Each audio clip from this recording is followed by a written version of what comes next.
qu'on démarre, encore une fois, comme on est toujours à cheval, donc on va parler encore de Choukat. Dafka dans Choukat, il y a beaucoup de choses intéressantes à dire. J'avais une question. Ah,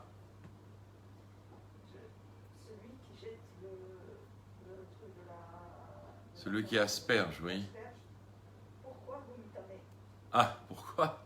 Parce qu'il a la chez... Ouais. Il a dans la main. Pourquoi quand il jette, il vous m'étonne? Ouais. Bon, il n'y a pas une vraie explication à ça, il n'y a pas une vraie raison, d'accord? On dit que tout celui qui est mis à sec avec... tout celui qui va être affairé avec... que ce soit un sujet, on dit kol mitasek bebe imitnavel imnevela zomitnavel, celui qui va être affairé avec une chose impure, il va devenir lui aussi impur. C'est-à-dire qu'il y a une influence, il y a une... En tout cas, c'est intéressant au niveau psychologique, c'est-à-dire qu'il y a une influence, il y a comment dirais-je, quand on côtoie quelqu'un, un jour ou l'autre, on va être influencé par cette personne-là. Donc ça commence des choses les plus simples. Comme le Cohen, lui, il est en train de côtoyer quelqu'un qui est impur, même s'il va pour le purifier, il y aura un degré aussi où lui aussi va s'impurifier. D'accord? C'est pas possible de côtoyer quelqu'un sans recevoir un minimum d'influence de cette personne-là. Alors, on va en parler, mais il faut bien comprendre une chose d'une manière générale. C'est que toutes les lois, d'accord, qui concernent les lois de pureté et les lois d'impureté, elles sont voilées, d'accord? Elles sont très difficiles à comprendre, pratiquement incompréhensibles. Vous voyez bien que même Shlomo HaMelech, il a dit lui-même que quand il s'agit de la vache rousse, et c'est ce qu'on va parler, parce que Choukat, tous les liens, c'est la vache rousse. Donc, même Shlomo HaMelech, il te dit, je pensais être proche d'une explication, mais Bassov, j'ai vu que j'étais très très loin de cette explication. C'est ce qu'il dit dans Kohelet, d'accord? Donc, ça montre bien qu'il y a des choses qui ne sont pas à la portée, qui ne sont pas du tout à la portée de la compréhension humaine. Et ça a certainement un sens, d'accord? On va comprendre pourquoi. On va aborder deux facettes du phénomène de la vache rousse et du phénomène de la pureté et de l'impureté. Il y a une question qu'on se pose dans le phénomène de purifier le corps. Et donc, il y a une Gemara qui explique comment ça va se passer au moment de la résurrection des morts. Puisque si, entre guillemets, aujourd'hui, à la reconstruction du troisième Beth Amikdash, ou comme ça l'était à l'époque du premier Beth Amikdash, quelqu'un qui est en relation avec un mort, il est considéré comme impur. Donc, il est tamé. S'il est impur, comment ça se passe? Il monte à Jéru, prend le bus, d'accord, il arrive là-bas, il achète une vache, d'accord, il fait un korban, mais il faut qu'il trouve une vache rousse, etc., avec des conditions un peu spéciales. Et le Kohen, donc, il va faire la shrita, il va brûler, il va prendre la poussière de cette vache qu'il va mélanger avec de l'eau pure, et ça va s'appeler l'eau lustrale, d'accord, en bon français, ça s'appelle l'aspersion de l'eau lustrale. Donc, il faut qu'il fasse tout ça pour être purifié. Alors, la grande Sheila, elle est, si celui qui est à l'approche d'un mort, il est considéré comme impur, alors, a fortiori, le mort lui-même, quand il va se relever. Il est impur aussi. Alors, comment ça va se passer? Est-ce qu'on a tous besoin d'aspersion ou pas? D'accord? Azaya. Alors, il y a une explication d'abord qui nous dit, vous savez que le corps, quand il est, malheureusement, quand il est enterré, alors il y a une grande partie du corps qui disparaît, qui revient à la poussière, comme on dit.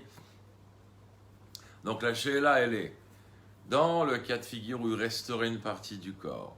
Et donc, avant de procéder à la résurrection des morts, donc il va falloir compléter. Akadosh Baruch Hu va devoir compléter cette partie manquante. Ou, dans une autre version, il ne reste plus rien du corps, et dans ces cas-là, ça sera une création tout à fait nouvelle. Alors, dans quel cas de figure il y aura besoin d'une aspersion? Mais s'il veut compléter quelque chose pour Léolam, il va le compléter par quelque chose qui est à mort, c'est où? Qui n'est pas. Oui, mais, alors attendez. Avec les os qui sont. Oui, mais attendez, Rakshien. Si la partie du corps qui est sous terre, elle est tamée, donc même si je la complète avec quelque chose de tahor, le tahor, il va prendre l'impureté, d'accord? Si la partie du corps qui est, qui est sous terre, elle est impure, même si, entre guillemets, je parle maintenant d'après un raisonnement halachique, d'accord? On ne parle pas d'un...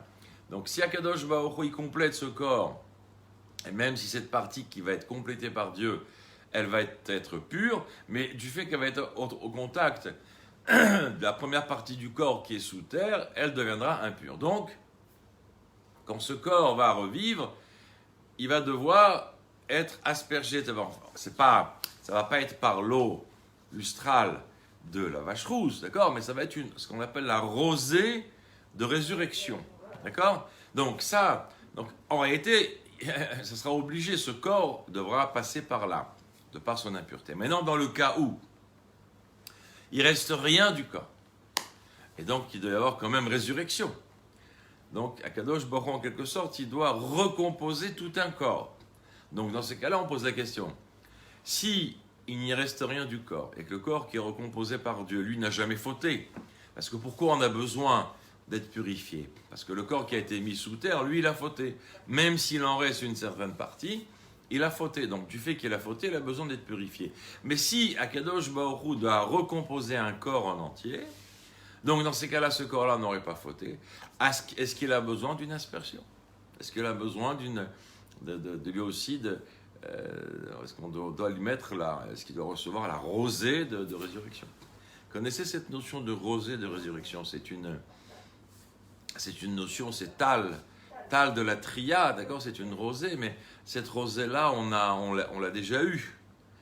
Je ne sais pas si vous vous souvenez, mais quand on était tous au Mont Sinaï, et qu'on a reçu les 10 commandements, je me souviens, vous étiez au 3e rang, Nika. Donc, là-bas, Akadosh Baruch Hu, il a dit, le premier commandement, et on est tous morts. Donc, quand on est tous morts, il a fallu refaire Dieu a aspergé une rosée de résurrection. Au 2e commandement, de nouveau, nous sommes tous morts. Au 3e, on n'a pas pris de risque. On a dit, écoute, Moshe, jamais 203. Alors maintenant, tu prends toi le micro et tu transmets ce que Dieu il te dit, parce que nous, on n'est pas capable de recevoir la parole divine. C'est un dévoilement qui est trop grand, et ce dévoilement provoque la mort. D'accord? Donc, justement, parce que nos corps ne sont pas adaptés, à l'époque, n'étaient pas adaptés pour recevoir un dévoilement aussi grand de Dieu. Alors, Bezrat Hashem, dans la Géoula Amétide Vachlema, d'accord, dans l'avènement messianique, et là, dans une étape de l'avènement messianique qui s'appelle la résurrection des morts, à ce moment-là, il y aura une purification du corps. On va voir plus ou moins les différents avis. Donc, il y aura une purification du corps qui permettra de supporter un dévoilement divin immense. D'accord? Parce qu'on ne va pas mourir toutes les 2 minutes, parce que dans l'avènement messianique, il va y avoir un dévoilement divin constant. D'accord, il va ne faire que grandir même, à la limite. Bon, on revient à notre... Donc Rabbi Yehoshua, il répond un petit peu d'une manière évasive. On a l'impression qu'il fuit la question. Il te dit, d'abord, quand on arrivera à ce moment-là, on verra bien. 2e réponse, dans la Gemara, il te dit, quand nous allons vivre la résurrection des morts, Moshe sera parmi nous, eh bien, on lui posera la question. Alors, est-ce qu'on doit comprendre par là que Rabbi Yehoshua essaie d'esquiver une réponse, ou est-ce qu'il y a quelque chose de plus fin que peut-être on ne perçoit pas de prime abord dans sa réponse? Alors, on va être obligé de ramener une Gemara qui va expliquer un petit peu en allégorie la réponse de Rabbi Yehoshua. Et vous allez voir, c'est très intéressant. Donc, il y a une autre Gemara qui nous dit, justement, qui discute un petit peu de tous les gens qui ne croient pas à la résurrection des morts. Il y a une discussion comme ça. Ouais, ce que vous racontez, c'est des balivernes, ça ça va pas, non, les morts qui vont revivre, etc. Bon, ça peut aussi exister. Sachez que, d'une manière générale, oui, mais bon, aujourd'hui, il y a beaucoup de choses qui sont dans la prière, ça ne veut pas dire qu'on y croit tout de suite. Hein. Donc, d'une manière générale, sachez que le Rambam, il est très très virulent, même la halakha en général. Tout celui qui ne croit pas à la résurrection des morts, il n'aurait pas le droit au monde futur. Maintenant, encore une fois, la chose est à la lettre pour celui qui, entre guillemets, il maîtrise le sujet. D'accord ? C'est-à-dire qu'il est conscient et qu'il refuse d'y croire. Mais quelqu'un, ce qu'on appelle le Tinok chez Nishba, d'accord ? C'est ce bébé qui a été kidnappé. D'accord ? Pourquoi la halakha emploie cette expression de bébé kidnappé? Ça veut dire qu'il y a un exemple prototype pour ça. À l'époque, en Russie, les bolcheviks, qu'est-ce qu'ils faisaient? Ils allaient dans les maisons juives, d'accord? Et ils kidnappaient des enfants très, très, très jeunes, 4-5 ans. Et donc, ils les mettaient après dans des internats militaires ou des internats complètement goy, à des milliers de kilomètres, d'accord? La Russie, c'est immense. Et le bonhomme, il se réveillait 20 ans après, c'était un goy gamour. Il a perdu toute notion. Donc, c'est ce qu'on appelle l'image d'un Tinok Shenijma, un enfant qui a été kidnappé. Donc, comme il a été kidnappé, il a perdu toute sa racine, tous ses points de repère, il a perdu tout ce qu'on lui a donné, et il est complètement assimilé. D'accord ? Donc, quand un juif nous dit aujourd'hui que, par exemple, il ne croirait pas à la résurrection des morts, c'est pas automatiquement qu'il soit passible de la peine de ne pas revivre au moment de la résurrection des morts ou qu'il n'aurait pas le droit au monde futur. Attention, parce qu'aujourd'hui, nous sommes dans une génération où malheureusement, on peut considérer l'ensemble de la population, du peuple juif, comme des enfants qui ont été kidnappés. Ça veut dire que même s'ils ont grandi, d'accord, dans leur famille, mais ils ont été tellement influencés, assimilés et confus, d'accord, dans leur judaïsme et dans leurs sources, dans leurs racines, qu'en vérité, ils n'ont plus de vrais points de repère et ils peuvent arriver même à dire ou faire des choses qui sont contraires à la volonté de Dieu. Mais malgré tout, ils restent dans un cadre de Tinok Shenishba, de bébés qui ont été kidnappés. Ça veut dire que quelque part, ce n'est pas de leur faute. Donc si ce n'est pas de sa faute, tu ne peux pas en vouloir à quelqu'un si ce n'est pas de sa faute. Donc en vérité, rares sont les cas de figure où la personne, elle maîtrise le sujet à 100% et qu'elle n'a pas été assimilée et qu'elle dit de son plein gré, de tout son cœur ou de tout son esprit, je refuse ou j'y crois pas, et parce que ça c'est rare, ça n'existe pratiquement pas. Il y a eu des cas pour Cham, mais c'est pas le cas de l'ensemble du peuple. Donc, on referme la parenthèse sur la foi en la résurrection des morts. Et donc, cette Gemara nous dit, pour nous faire comprendre, on va vous donner 2 allégories. D'accord ? 2 allégories, 2 images, d'accord ? Des exemples qui vont vous faire comprendre la réponse de Rabbi Yehoshua. Dans les 2 allégories, Akadosh Baruch Hu a le rôle d'un artisan qui fabrique, d'accord ? Qui fabrique un ustensile. Et on nous dit que dans la première allégorie, le corps est à l'image de l'argile. Et on nous explique que l'argile, c'est une matière qui ne peut pas changer de consistance. D'accord ? Elle est comme elle est. Donc même si tu as un ustensile en argile, tu brises un morceau de l'ustensile, d'accord ? Et tu vas venir compléter ton morceau d'ustensile d'argile, il n'y a pas de problème, tu peux le coller et tu le remets au four, ça marche. Parce que, en vérité, le matériau lui-même ne change pas d'aspect. Ce qui change d'aspect dans l'argile, c'est sa forme, d'accord ? Ou son apparence. Donc ça, c'est à l'image, comme dit Rabbi Yehoshua, du corps où il resterait quelque chose du corps que tu viens compléter. Donc l'argile, le matériau argile est le même. Maintenant, dans le cas où tu parles qu'il ne resterait rien et qu'il faut recomposer un corps, alors la deuxième allégorie, elle te parle que le corps est à l'image du verre. Et là, quand tu brises un verre, tu ne peux pas recoller. pour pouvoir reformer un ustensile en verre, il faut que tu fasses fondre tous les morceaux de verre et que tu recomposes un verre. D'accord? Contrairement à l'argile. Et là, c'est la réponse qui va nous dire que si il ne reste rien du corps, alors il faut recomposer le corps. Alors attendez, écoutez bien. Là, ça va se corser un petit peu. Rabbi Yehoshua, il ne dit pas stam des réponses comme ça. Rabbi Yehoshua, il veut te faire comprendre une chose. Il veut te dire, lui, il est convaincu, d'accord? Il est convaincu que lors de la résurrection des morts, il va rester une partie du corps, et cette partie de corps, comme tout le monde le connaît, c'est l'os du louz. D'accord? L'os du louz qui est derrière, c'est connu, le Midrash, le Zohar, la Kabbalah, tout le monde dit. Là. Le louz, entre guillemets, vous savez qu'est-ce qui nourrit le louz? C'est le melavé malka. Voilà, c'est pas les merguez, d'accord? Ni le couscous, c'est le melavé malka. Donc, le melavé malka, c'est lui qui va donner, alimenter ce louz, comme ça que c'est écrit. Alors, on te dit, Rabbi Yehoshua, il te dit de toutes les manières, lors de la résurrection des morts, Akadosh Baruch Hu, c'est intéressant parce qu'il y a une. Dans Shulchan Aruch, on en parle un petit peu comme ça, et on dit que Akadosh Baruch Hu, il prend cet os-là comme une haïssa. Une haïssa en bon hébreu, c'est de la pâte, d'accord? C'est la pâte avec laquelle vous faites vos chalotes. Donc, comme une issa, comme une pâte, et qui va reformer le corps. Bon. On rentre ici dans une dimension qu'on va appeler la troisième dimension, d'accord? On parle ici de choses qui transcendent la nature, d'accord? C'est des choses qui sont miraculeuses, c'est des choses qui sont divines, d'accord? C'est pas...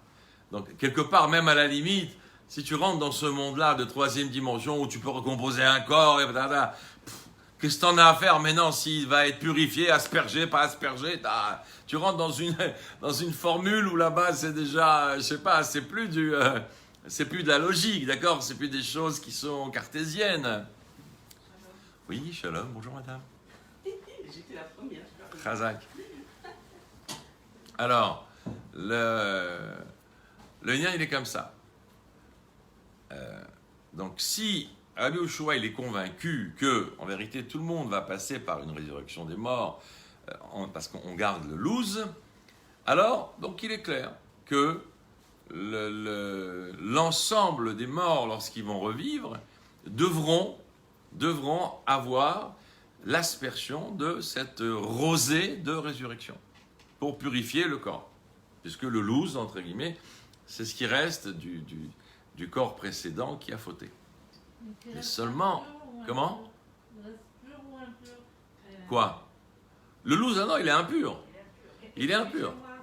Je pense masque et distance, hein, c'est mieux. Oui, il y a des faux, et voilà. Chazak.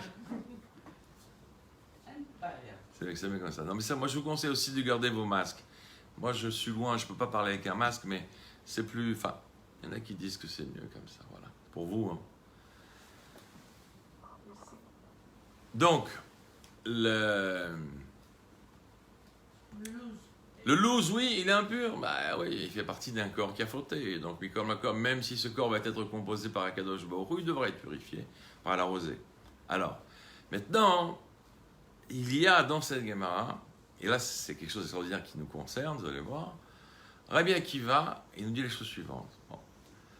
Il dit la génération du désert, qui a été enterrée dans le désert, il ne reste rien de cette génération. Et c'est la raison pour laquelle ils n'ont pas le droit au Olam Haba. Oh. C'est-à-dire que même le louz, lui, dit qu'il a disparu. Et là, ça nous projette dans la réponse de Rabbi Yehoshua à la deuxième réponse, qui te dit quoi? Vous vous souvenez qu'est-ce qu'il nous a dit? Il nous a dit, quand il y aura la résurrection des morts, Moshe sera là, on lui posera la question. Ça, c'est dans l'hypothèse où il ne reste plus rien du corps. Là où il reste du corps, alors on verra, comme il a dit Rabbi Yehoshua à la première réponse, on verra quand ça arrivera. Donc si on voit que, entre guillemets, On sait que le corps, il a été recomposé du loose. Donc il faut l'arroser de résurrection, il n'y a pas de problème. Mais dans le cas où on ne sait pas, et que même Rabbi Akiva te dit, tout a disparu dans cette génération, il n'y a pas de loose, donc ils n'ont pas le droit, en quelque sorte, au Olam Haba. Et là, il te dit, quand Moshe arrivera, on lui demandera. Voilà la réponse de Rabbi Yeshua. C'est une réponse très fine. Bon, bien sûr, il faut pour ça feuilleter quelques guémarottes pour comprendre. Donc, mais... Alors maintenant, ça pose une question sérieuse. Ça veut dire quoi? Ça veut dire quoi? Que cette génération, d'accord, elle a totalement disparu, même le loose, il n'existe pas. Ils ont cherché, ils n'ont pas trouvé. Je ne sais pas. Je ne sais pas si le phénomène il est si matériel que ça. Je ne sais pas. En tout cas, peut-être la grandeur de cette faute. En tout cas, c'est un fait. Comme ça, Rabbi Akiva, même le loose, il a disparu. Alors, je ne veux pas vous faire peur, mais je vous rappelle que le Hari Akadosh, il nous dit que la génération qui a été enterrée dans le désert, nous sommes les réincarnations. Notre génération, d'accord, nous sommes la réincarnation de cette génération. Alors, est-ce qu'on a le droit au monde futur ou pas? Alors, vous avez dit, Yoshua a dit que Moshe allait Nous dire, nous dire. Voilà, Chazak. Et là-dessus, le rabbi prend le micro et il explique. Une des raisons pour lesquelles Moshe Rabbeinu n'est pas rentré en Eretz Israël, puisque sa génération à lui, elle a fauté, et donc elle va être punie d'être enterrée dans le désert, c'est que justement, Akadosh Baruch Hu lui dit, il n'est pas question que toi tu rentres en Eretz Israël et que tu laisses ta génération. Tu ne pourras rentrer qu'avec ta génération. Alors, qui c'est qui peut prendre sur ses épaules, entre guillemets, une génération qui, entre guillemets, n'a pas de loose? C'est que Moshe. C'est-à-dire que si Moshe, il est resté avec eux, alors il n'y a que Moshe qui peut les faire rentrer en Eretz Israël, même si quelque part, leur faute, elle a été tellement, entre guillemets, sérieuse, d'accord? Parce que c'est la même génération qui a fait le Vaudor. C'est la même génération des explorateurs qui a pleuré, qui a crié, etc. Bref, c'est une génération avec un tempérament, comme il faut. Alors, il n'y a que Moshe qui peut les faire entrer. Mais ça, je veux dire, moi j'ai profité de cette image-là pour parler de Gimel Tammuz, d'accord? La semaine dernière, c'était Gimel Tammuz. C'est le jour où on n'a plus vu le rabbi, d'accord? Alors, à ce moment-là, moi j'ai expliqué ma version des choses, d'accord? Pour comprendre un petit peu le phénomène que l'on vit aujourd'hui pré-messianique, d'accord? Nous sommes veille de la Géoula, ça aujourd'hui, Baruch Hashem, tout le monde le dit, tout le monde est d'accord. Pour une fois qu'il y a au moins une chose sur laquelle on est d'accord, c'est déjà pas mal. Mais pour comprendre un peu ce qui se passe aujourd'hui, il faut bien comprendre ce qui s'est passé à l'époque de Moshe. Parce que c'est ce qu'on appelle copie-coller. Copie-coller avec une dimension actuelle. Donc, vous savez qu'il y a je ne sais plus, je ne voudrais pas dire n'importe quoi, je ne sais plus si c'est un Zohar ou si c'est un Midrash, qui explique que chaque tzaddik, il a le droit de choisir sa génération. Il a le droit de choisir sa génération. Et je crois que quand ils sont arrivés à la nôtre, personne ne voulait la prendre. Donc il y a que le rabbi a dit, bon ça va, je vais la prendre celle-là, parce qu'autrement, personne ne va s'occuper d'eux, ça va être une tannée. Alors, moi je dis la chose suivante. Aujourd'hui, nous devons, entre guillemets, réparer, d'accord, tout ce que cette génération n'a pas fait. Et nous sommes, vous savez, on est à deux doigts, en vérité, c'est un peu pareil comme cette génération-là. Je ne sais pas si vous vous souvenez, mais à chaque fois qu'il y a quelque chose qui ne va pas dans le désert, viens, on retourne en Égypte, on était mieux.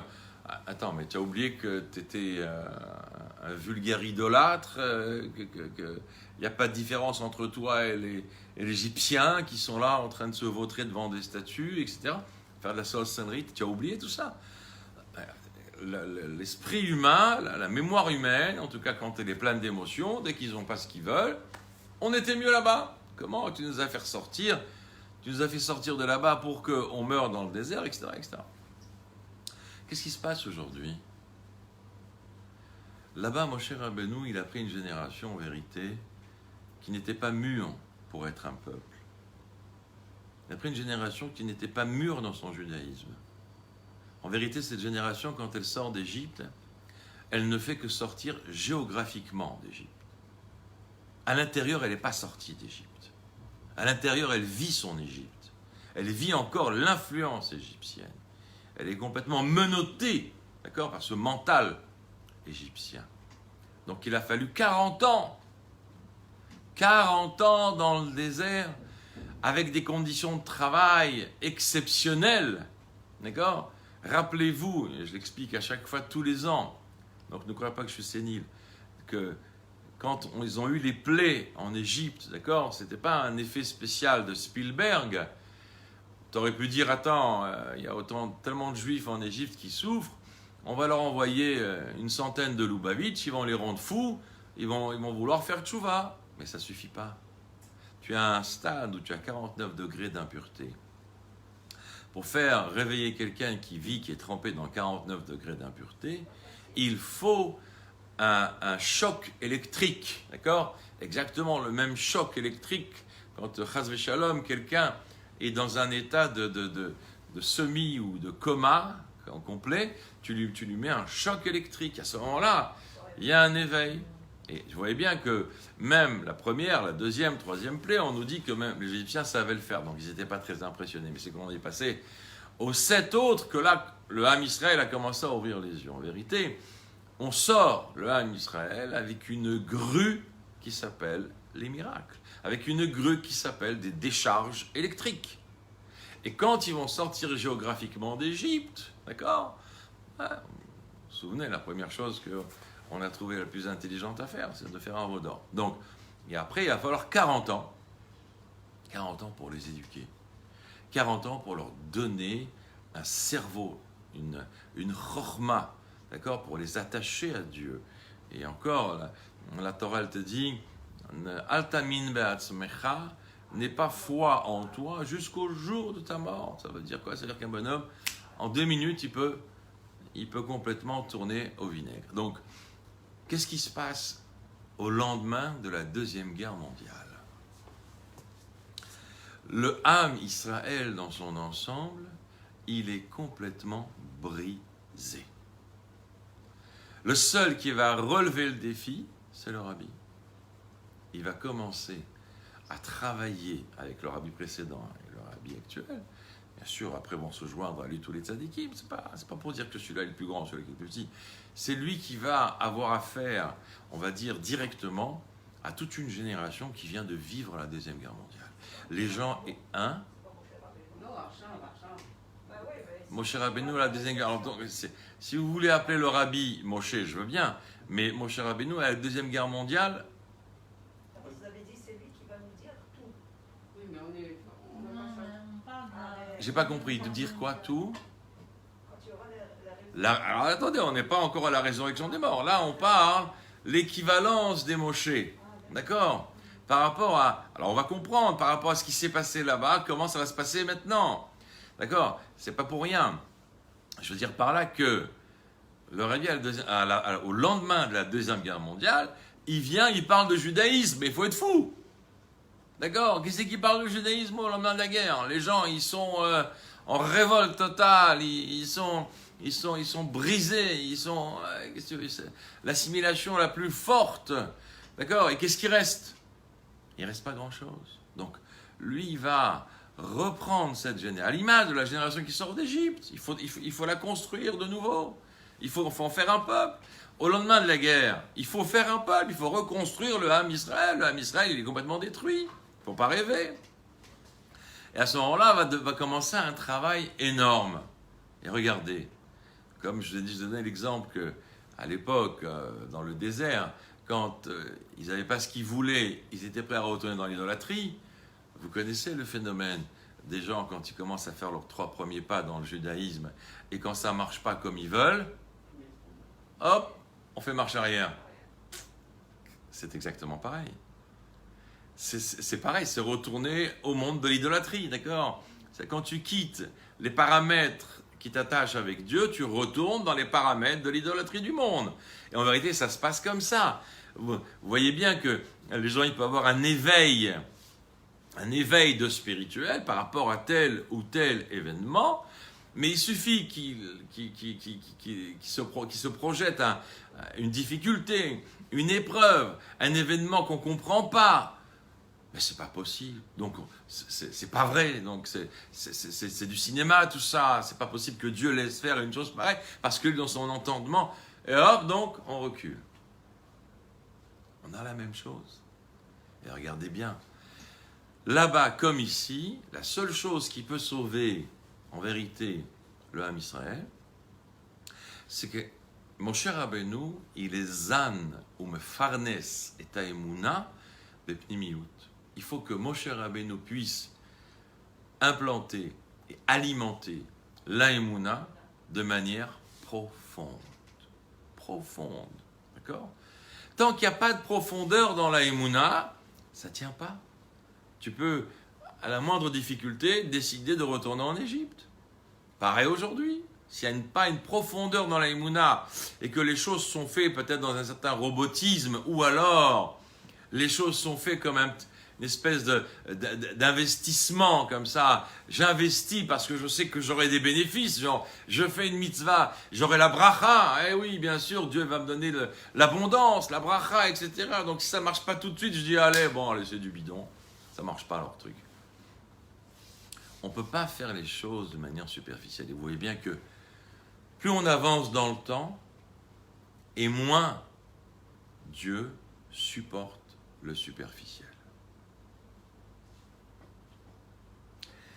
Et on le voit précisément quand on parle de la terre d'Israël. La terre d'Israël est dit Eretz Ochelet Yoshvea.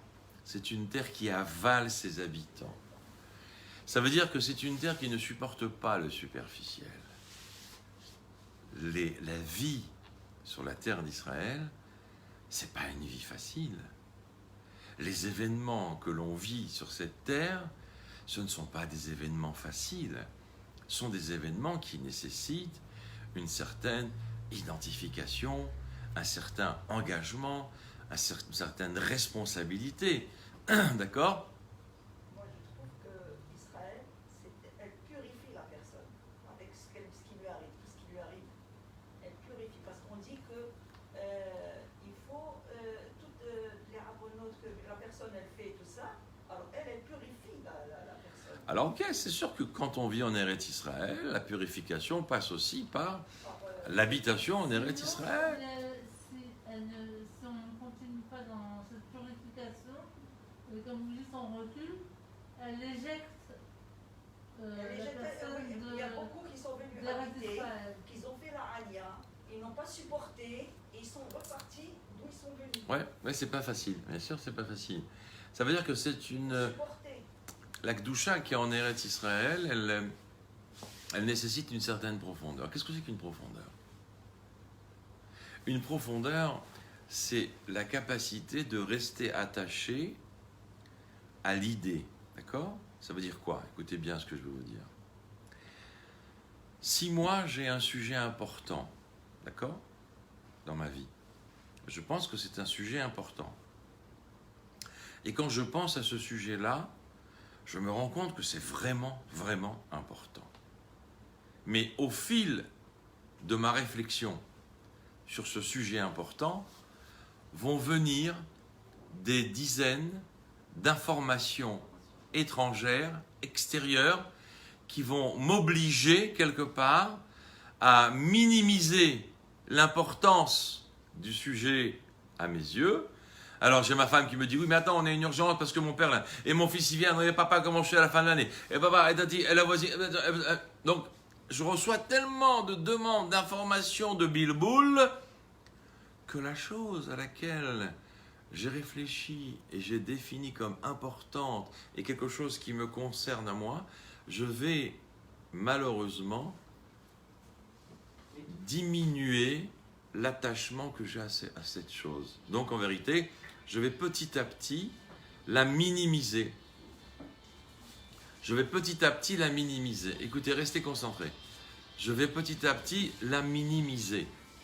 Donc si je la minimise, à un tel point que peut-être demain, je ne vais plus la considérer comme importante. Alors que quand j'y étais, quand j'ai raisonné, quand j'étais libre de mon esprit, c'était vraiment quelque chose d'important.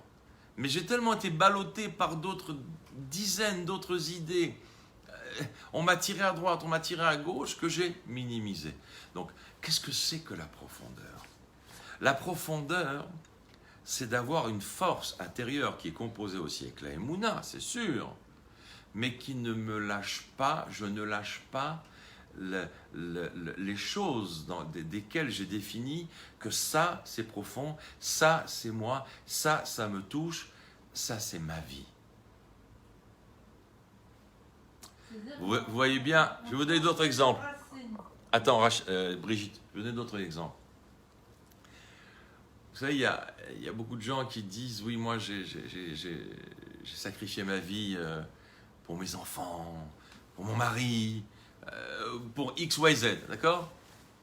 Et après, ou alors des gens qui disent, mais j'ai jamais été moi. J'ai toujours été le reflet de mes amis, de ce qu'eux ils voulaient, ou le reflet de mes parents, de ce qu'eux ils voulaient. Mais j'ai jamais été moi. D'accord? Donc aujourd'hui, il y a un discours comme ça. Sois toi. On entend beaucoup comme ça des phrases. Va jusqu'au bout de tes rêves. Va jusqu'au bout de ce que tu veux toi. Ne te laisse pas avoir par les autres. Sois toi. Ou alors, quand les familles pètent, ça explose pour une raison ou pour une autre. À partir de maintenant, je vais commencer à penser à moi. Vous connaissez ces phrases-là, hein? D'accord? Donc, ça veut dire quoi? Ça veut dire que on va mettre dans une échelle de valeur des choses, des réflexions, des pensées, des croyances, d'accord, qui vont être nous-mêmes à X%. Mais ces choses-là, malheureusement, elles vont évoluer. Évoluer parce que c'est vrai que je crois qu'il faut avoir telle et telle conduite dans mon judaïsme, et là on me tire par la manche. Non mais attends, tu as un job de folie là, et alors si tu t'arranges, c'est comme ça, tu t'arranges, tu peux pas rater un job comme ça, c'est ton avenir, tu as étudié X années, tu peux pas négliger ça. Donc, continue. Donc c'est de ça que je vous parle quand on dit que c'est pas profond. C'est profond, quelque part, on aura du mal à s'en détacher. Mais vraiment du mal. Il faut vraiment... là, parce que la Torah te dit ne crois pas en toi jusqu'à la fin de tes jours. Mais c'est-à-dire que c'est tellement profond que tu as du mal à t'en détacher. Mais quelque chose qui est superficiel. En un clin d'œil, tu t'en détaches. On est d'accord ou pas? En un clin d'œil, tu t'en détaches. Oui, mais je ne pouvais pas faire autrement. Attends, c'est sûr. Je ne peux pas faire autrement que je fasse. Tout le monde me regardait. Qu'est-ce que tu veux que je fasse? D'accord? Donc, le profond, c'est d'implanter, en tout cas, pas d'implanter, parce qu'il y a aussi ce phénomène d'implanter, mais surtout le phénomène de mettre en éveil une adresse intérieure très forte, qui est la Neshama, de la mettre en éveil avec une envie très forte de s'attacher à Dieu, au point où le corps n'est pas un obstacle, ou en tout cas n'est pas un obstacle à X%. D'accord? Tu peux dire le corps c'est un obstacle pour que la Neshama s'attache à Dieu. Alors tu as l'obstacle qui peut être à 100%, 100% un obstacle, ou alors il peut être à 50% un obstacle, ou il peut être à 5% un obstacle, 10% un obstacle, 20% un obstacle. C'est à nous de travailler là-dessus. Donc, dès que tu touches le profond, tu dois lutter pour que ton corps, pour que les gens, la société autour de toi, soit pas diminuer le pourcentage de l'obstacle. Malheureusement, si on n'y arrive pas, donc il est clair qu'à chaque fois qu'il y aura une difficulté, l'obstacle il est tellement grand qu'on va se faire avaler en 2 minutes. D'un autre côté, la faiblesse de la Emouna, elle permet de croire des choses qui ne sont pas vraies. Par exemple, la Gemara, elle te dit, un voleur, avant d'aller voler, il prie Dieu. Ah, mon Dieu adoré, ça fait 3 fois que je fais une villa et j'ai ramassé des cacahuètes. S'il te plaît, celle-là, la villa, fait qu'il y a quelque chose de sérieux dedans. Oh, faut bien qu'on mange, alors. D'accord? Donc, ça veut dire que, quelque part, on n'est pas conscient de l'absurdité. Il ne faut pas se moquer de ce voleur, parce que nous, on rentre dans ce cas de figure beaucoup plus souvent qu'on le croit. Alors, ça va être plus fin, d'accord? Ça va être dans d'autres domaines. Mais c'est quoi le message? Ça veut dire, je n'ai pas le sentiment de me déconnecter de Dieu en ne faisant pas sa volonté. C'est ça le message en vérité. D'accord? Je sais que je ne fais pas la volonté de Dieu, mais ça ne m'empêche pas de prier Dieu et ça ne m'empêche pas de croire que je suis toujours attaché à Dieu. D'accord? C'est ça le message. C'est un paradoxe.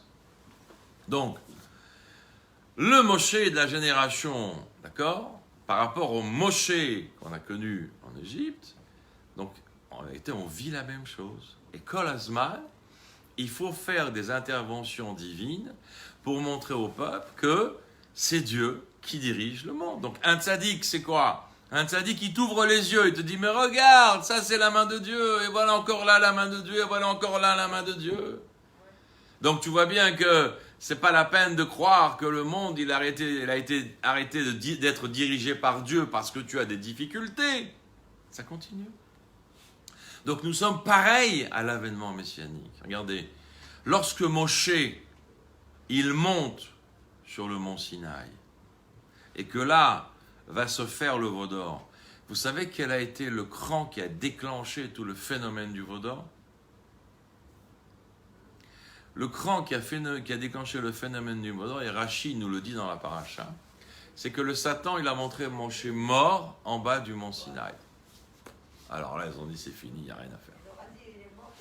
Voilà, il n'y a rien à faire, il est mort. Et vous n'allez pas me dire, maintenant c'est un montage, d'accord, ça n'a pas été fait à Hollywood. C'est Rachid qui te le dit, Satan leur a montré, Moshe mort. Et là, c'est la débandade. Alors, quelque part, comme on l'a expliqué longuement, on nous l'a expliqué, on nous l'a dit. On a dit que les enfants d'Israël ne cherchaient pas à remplacer Dieu, mais ils cherchaient à remplacer un leader. Parce que le Ham Israël a besoin d'un leader. Le Ham Israël a besoin d'un Moshe. C'est comme ça. C'est comme ça. Et ils ont été jusqu'au point de faire un veau d'or, tellement la notion du leader est fondamentale, est indispensable dans le Ham Israël. Donc, ça te montre bien qu'on ne peut pas vivre sans leader. Donc, aujourd'hui, nous vivons un moment dans l'histoire d'Israël, exactement comme à l'époque, où le terrain est vide. Il est vide. J'ai rien contre personne, mais les enfants ne ressemblent pas au père et encore moins au grand-père. Même les plus grands tzadikim. Il n'y a pas. On n'a pas cette dimension qu'on a connue avec les grosses pointures, on va dire comme ça. Même leurs enfants, c'est des bons juifs, il n'y a pas de problème. Ils donnent des brachot, tout ce que tu veux. Mais ils n'ont rien à voir avec leur père. Rien à voir. Ça, il faut être lucide. Et je ne dis pas ça, chas v'shalom. Hein? La Torah n'est pas héréditaire. La Torah te dit qu'il y a une descente, il y a une baisse dans les générations. Ça veut dire que plus les générations s'approchent de Mashiach, plus il y a une grande descente. Et en réalité, c'est indispensable. Je vais vous dire pourquoi. Non, savoir, on ne sait plus. On prend un enfant de 6-7 ans, il en sait plus que... Non, c'est pas pour ça. On va en parler aussi. Imaginons que nous avons encore des grandes têtes de liste. D'accord? Qui c'est qui va demander Mashiach? Je n'ai pas besoin. Je veux voir un grand sadique, mais ceux qu'on a connus, ouais, mais je demande, les barottes, les machins. Qui c'est qui veut Mashiach? Par contre, si le terrain se vide, ça suffit. Il n'y a pas une nouvelle génération de tzadikim. Il n'y a pas. Il n'y a pas. Donc, on a besoin d'un leader. On a besoin d'un vrai leader, mais cette fois un leader qui inclut tout le Ham Israël sous sa couronne. C'est le Mashiach. Donc là, il faut qu'on passe un espace, une période un peu vide, comme ça, pour que on ait du fond des tripes la requête de stop, admatai, on a besoin de Mashiach. On veut Mashiach. Regardez maintenant. Quand je vous ai dit tout à l'heure le phénomène de l'aïmouna bepnimiut, d'accord? D'être ma'amin en profondeur. C'est très difficile d'être ma'amin en profondeur si on n'étudie pas. C'est très difficile, voire impossible. Impossible. Non. Cette émouna, elle ne sera pas profonde. Elle sera ma'aminim b'nei ma'aminim. Elle ne sera pas profonde. Non. Je vais te donner un exemple. Je sais de quoi tu parles. Tu as connu des gens en Afrique du Nord qui étaient des gens qui étaient simples, qui étaient ma'aminim. Mais alors, tu lui dis, le rabbin a dit lève-toi. Oui, bien sûr, où on va? Qu'est-ce qu'on fait? Va là, on va là, à gauche. Et tu vois bien que ces gens-là, ils n'ont pas pu transmettre le message à leurs enfants et à leurs petits-enfants. Leurs enfants, ils sont rentrés dans des sociétés immenses, comme l'Amérique, comme la France, comme le Canada. Et là-bas, tu ne pouvais pas vivre avec « c'est notre émouna, c'est comme ça qu'on a toujours fait, on est ma'amine, c'est comme… » Ça ne marche pas. Là-bas, tu as l'université, là-bas, tu as les grandes écoles. Mais de quoi vous parlez? On n'est pas des gens primitifs. Non, mais ça ne va pas. D'accord? Ça ne marche pas. La émouna, il faut qu'elle soit profonde. Profonde, ça veut dire il y a un stade de compréhension. Tu peux faire naasé, je fais, pas de problème. Il faut faire comme ça. Mais les générations, elles doivent arriver aussi à nishma. Comprendre un petit peu, que ça s'habille dans l'esprit de l'homme. Alors bien sûr, tu vas dire, mais attends, dans ces cas-là, si ça n'était pas indispensable, pourquoi on appelle la génération de Moshe Rabbeinu Dordéa? On l'appelle la génération de la connaissance. Pourquoi? Parce que Moshe, il leur a donné la connaissance en profondeur. C'était des grosses pointures, c'était des gdolim, des gens immenses, des érudits. En 40 ans, ils ont ingurgité de la bouche de Moshe un savoir exceptionnel. Mais nous, on n'a rien à voir avec ça. Comment nous, on va savoir? Comment nous, on va faire en profondeur? Comment nous, on va vivre et comprendre quelque chose en profondeur? Je vous rappelle, mesdames, qu'il n'y a pas si longtemps que ça, dans certaines Beth Knesset de l'Europe de l'Est, d'accord? Il y avait des panneaux à l'entrée de la Beth Knesset. Ne peuvent rentrer dans cette Beth Knesset que les érudits ou les riches. Donc les pauvres et les analphabètes ne pouvaient pas rentrer. Ça veut dire que, et tout d'un coup, quand le Baal Shem Tov vient et qui fait une révolution en disant quoi? Il va voir les gens simples et il leur amène et il leur apprend, alors que c'est un génie, alors que c'est un tzaddik qui fait des miracles, en veux-tu, en voilà. Non, il va voir un face à face, tête à tête. Comment tu vas? Et avance, et vas-y, et un petit mot, et je t'enseigne des trucs. Et il va créer une équipe. Cette équipe qu'on va appeler la Chevra Kadisha, les gens saints, et qui vont commencer, les mystiques de l'époque, entre guillemets, qui vont aller passer de village en village, et qui vont apporter une Torah à la portée des hommes. Donc ça veut dire quoi? Ça veut dire qu'après on va commencer tout un système d'enseignement, où on va donner la possibilité même à celui qui par définition est ignorant, ou qui n'a pas eu la possibilité d'étudier, on va lui amener une compréhension à sa portée. Qu'est-ce qui se passe aujourd'hui? Aujourd'hui, tu as toute forme d'études qui sont éclaircies. Ce qu'on appelle l'étude mevoheret. D'accord? L'étude expliquée. Il y a 100 ans, tu ne peux pas trouver une Guémara où on t'explique la Guémara. Ça n'existe pas. Vous êtes d'accord ou pas? Vous devez le savoir maintenant. Dans la boutique de votre mari, il y en a plein. Avant, il n'y avait pas. Tu ne comprenais pas la Guémara, ben, tu montes, tu descends. Si tu n'as pas un maître, ben, tu n'apprendras rien. Aujourd'hui, tu as tous les livres expliqués. Expliqués, Dans les langues. en plus, attendez, avant d'arriver aux langues, expliqués de différents niveaux, jusque dans un langage hyper simple. Et en plus, aujourd'hui, dans la langue que tu veux. Plus que ça, même en bande dessinée aujourd'hui, tu trouves. Ça veut dire quoi? Ça veut dire qu'aujourd'hui, pour que quelqu'un... Qu'est-ce qui fait obstacle à la profondeur? C'est que l'aïmouna, iveret, ce qu'on appelle la croyance aveugle, la croyance un petit peu superficielle, elle fait que tant que tu es isolé dans un petit village, dans ta petite maison, dans ta petite synagogue, là-bas, bon, tu n'es pas bousculé par le monde. Mais quand tu sors de là-bas, tout d'un coup, les médias, la société, le commerce, l'industrie, c'est quoi tout ce monde? Et là-bas, toutes les 2 minutes, mais ta place, t'as pas ta place là. Mais arrête, t'es un primitif.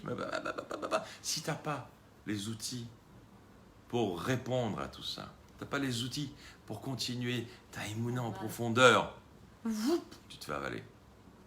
Donc aujourd'hui, il a fallu refaire naître le judaïsme après la Deuxième Guerre mondiale et amener petit à petit aux juifs de toute tendance confondue, peu importe qui tu es, peu importe ton niveau d'érudition, peu importe si tu es simple ou pas simple, intellectuel ou pas intellectuel, peu importe si tu es Sfarad ou Ashkenaz. Vous connaissez le phénomène Sfarad? Quand le fils il arrive en France, au Canada ou en Amérique, d'accord, ils venaient d'Afrique du Nord ou peu importe, et il rencontre une jeune fille qui n'est pas juive, et donc il l'amène chez lui à la maison. Et la maman, elle dit, mais elle n'est pas juive. Elle dit, maman, ou tu me prends avec elle, ou je m'en vais. Bon, ça va rentrer tous les deux. L'Ashkénaze, lorsqu'il est un petit peu dans la tradition, il vient avec une femme qui n'est pas juive, le père dit, toi, elle, ta race à elle, dégagez. Ça veut dire quoi? C'est que d'un côté, on a un excès de chesed, d'un autre côté, on a un excès de rigueur. La chassidoute, elle vient et te dit, le monde sfarad, soyez gentils, fermez un petit peu le robinet du cœur et ouvrez un petit peu le robinet de la tête. Le monde ashkénaze, fermez un petit peu le robinet de la tête et ouvrez un petit peu le robinet du cœur. Trouvez un juste équilibre. C'est pas facile de faire ça. C'est la raison pour laquelle tu verras que dans le monde chassidique, ou plus précisément chez le rabbi, tu auras des juifs de toute tendance. Des Marocains, des Tunisiens, des Algériens, des Perses, des Thémanis, des Ashkénazes, des Russes, des trucs de toute tendance qui vont venir. Parce que le langage, il est retrouve ton identité. Retrouve qui tu es. D'accord? Sans rentrer dans le piège du patriotisme. Ah non, mais toi, tu es de ci, toi, tu es de là, et je te tire par là, et je te tire par là. Quand quelqu'un est perdu dans un océan, d'accord, qu'il est en train de se noyer, tu ne vas pas lui dire, la barque là-bas, toi, tu es obligé de prendre une barque bleue, parce que tu es de telle origine. Alors attends que la barque, elle passe. En attendant, si tu te noies, nous, on s'en fout. Toi, parce que tu es de telle origine, tu es obligé de prendre une barque d'une autre couleur. Alors attends cette barque-là. Quand quelqu'un se noie, tu fais venir une barque. N'importe laquelle, entre guillemets. Chas v'shalom dire que c'est n'importe laquelle. En vérité, c'est une barque qui a été aménagée afin que tout le monde trouve son compte. sans blesser, sans minimiser, sans faire de mal à personne. Au contraire, rien que donner l'occasion de s'épanouir. Donc, c'est exactement ce qui se passe dans le désert. Moshe, chacun il vient le voir. Quoi, j'ai que ça à faire, moi. Je passe par ma secrétaire. Jamais. Et c'est pour ça qu'on a pitié de Moshe. Mais il dit, comment ? Chacun il vient, tu prends le temps et tu parles. Il y a des choses importantes, des choses moins importantes, mais on va jamais s'en sortir. C'est Moshe. Il peut parler avec Dieu, comme il peut parler avec l'homme. Dans notre génération, c'est les tzadikim, par exemple comme le rabbi. Il peut certainement parler avec Dieu, comme il peut parler aux hommes. En leur disant, il n'y a pas de problème, tu es un diamant, tu es l'homme le plus important de la terre, avance, avance, avance. Comme ça, Moshe l'a fait. Maintenant, on doit rentrer en Israël. Qu'est-ce que c'est qu'Israël ? C'est la Géoula Métid Vashlema. On doit rentrer dans la Géoula. Et on doit même aller vers la résurrection des morts. Dans Triat Ametim. Mais nous, on a un problème.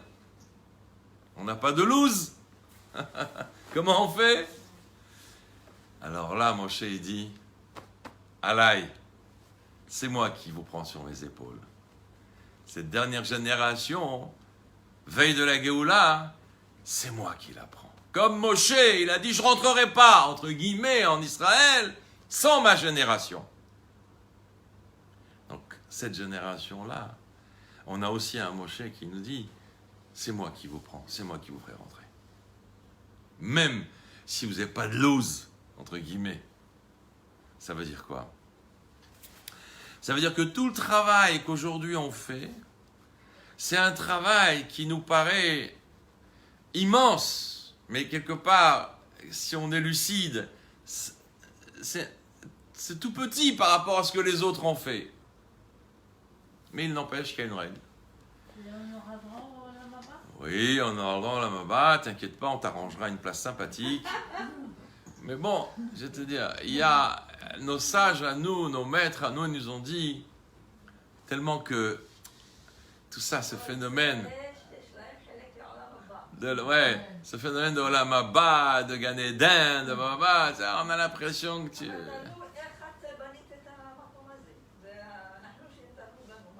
Non, mais le jour viendra, comme tu as dit, Kol Israël, Kol Israël. Kol Israël, il y aura une part, c'est pas ça. Ça sera toujours plus ou moins la même part, on s'arrangera. Alors, mais le Inyan ici, c'est que justement, il ne faut pas tomber dans ce piège. Moi, quand j'ai entendu ça pour la première fois, je n'ai pas vraiment su comment accepter ça. J'ai entendu ça pour la première fois, l'Admor Hazaken, d'accord, qui est le fondateur de la Chassidut Chabad. D'un coup, j'ai lu qu'il s'est exprimé et qu'il a dit « Je ne veux pas de ton Gan Eden. Je ne veux pas de ton Olam Haba. Je veux toi. » Tu comprends ? Je ne veux pas me contenter de... Parce que même si tu appelles ça le Gan Eden, ça sera toujours tout petit par rapport à l'infini de Dieu. Même si tu appelles l'Olam Haba, ça sera toujours tout petit par rapport à l'infini de Dieu. Il dit non, moi je veux toi. Ça veut dire, je veux rentrer dans toi. Je veux que tu me portes dans ton infini. Grandir avec l'infini de Dieu. Quand on dit l'infini, nous, ça ne veut rien dire. Ça ne veut rien dire, l'infini. Ça veut dire l'infini. Ça veut dire l'infini. Ah, tu dis, non, peut-être, bon, c'est grand. Oui, c'est grand. Mais infini, qu'est-ce que je sais, c'est infini. Je ne sais pas ce que c'est que c'est infini. Donc, l'infini de Dieu. Donc, c'est pourquoi je vous dis ça. Donc, ce phénomène, en vérité, de purification, de résurrection, ça nous a porté dans des questions qui sont fondamentales, en vérité. Et Rabbi Yehoshua, il finit son développement et dit, de toutes les manières, tout le monde passeront par la résurrection, par la rosée de résurrection.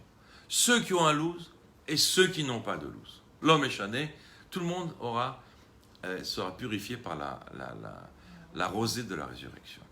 Même la génération de Moshe. Mais Oui. Donc on a toujours Oui, alors ça c'est une question qu'on m'a posée Shabbat. Alors la réponse elle n'est pas très difficile, écoutez bien. Oui, alors attendez. Qu'est-ce que ça veut dire la résurrection? Qu'est-ce que ça veut dire là on parle de Gilgul maintenant, d'accord? Là on parle de réincarnation, d'accord? Écoutez bien. Quand on dit que quelqu'un, il a été réincarné, donc apparemment, il va prendre un autre corps, d'accord? Maintenant, comment ça marche là? C'est pas que une neshama, entre guillemets, c'est une neshama par personne, non. C'est une parcelle de neshama par corps. Donc, dans une neshama, il peut y avoir une multitude de parcelles. Parcelles de petites. D'accord? Chaque parcelle, elle va habiter un corps. On lui dit à cette parcelle, va habiter tel corps et va faire ta réparation. Elle revient, elle a réparé Inémator, elle n'a pas réparé, elle devra retourner dans un autre corps. Donc il ne faut pas confondre réincarnation avec résurrection. Parce que Mikol Makom, même la parcelle qui a habité le corps de celui qui était dans le désert, elle se relèvera. Même si on fait partie de la même Neshama. D'accord? Moi j'ai reçu une parcelle, lui il a reçu une parcelle de la même Neshama. Donc moi je vais travailler pour réparer la Neshama en entier. Mais sa parcelle à lui, elle se relèvera comme ma parcelle à moi, elle se relèvera. D'accord?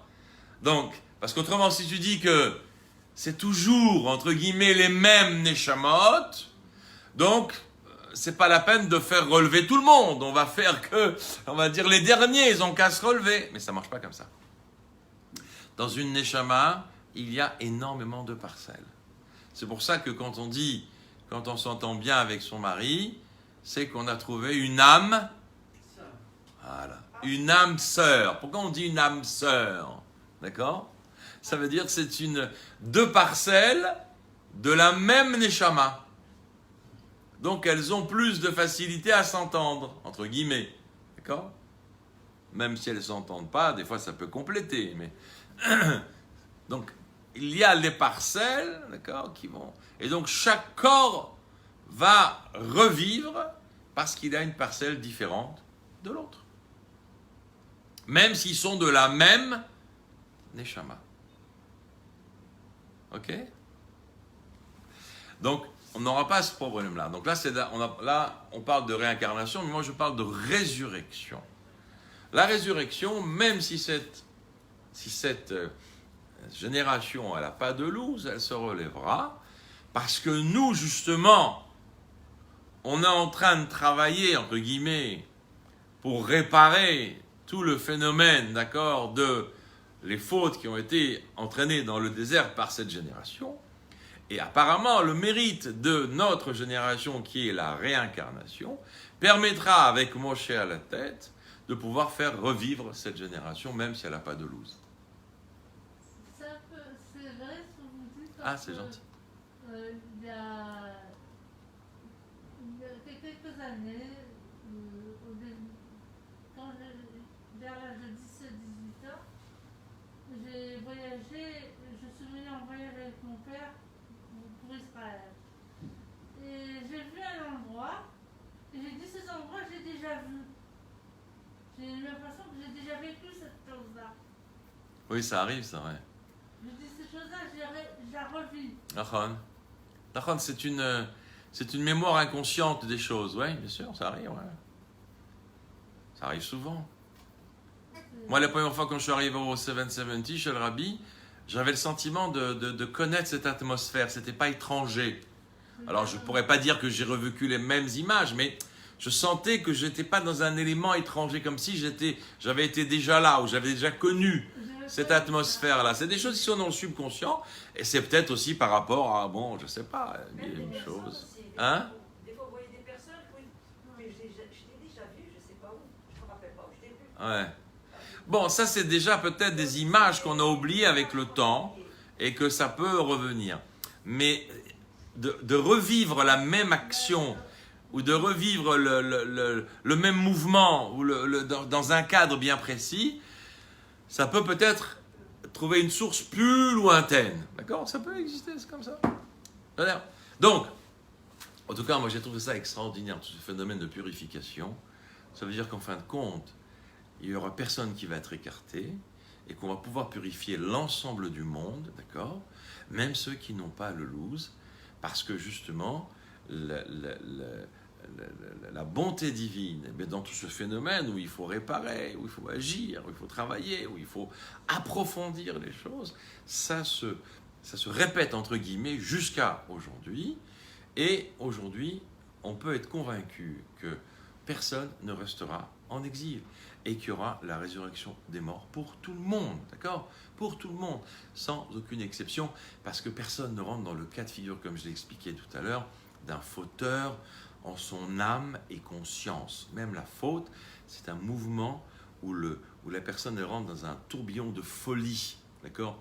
C'est une folie en quelque sorte qui fait fauter l'homme. L'homme n'est pas conscient à 100% de sa faute.